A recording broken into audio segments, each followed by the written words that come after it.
బం బం చెయ్యి బాగా, ఒంటికి యోగా మంచిదేగా. లేజీగా ఒళ్ళు పెంచుకోక, నాజూగా ఉంచు తీగలాగా.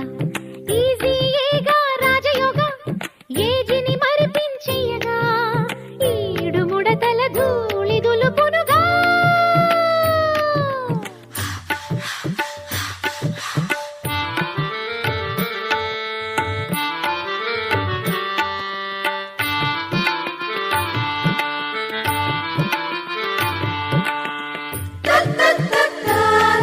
A 1, a 2, a 3, a 4, a 5, a 6, a 7, a 8.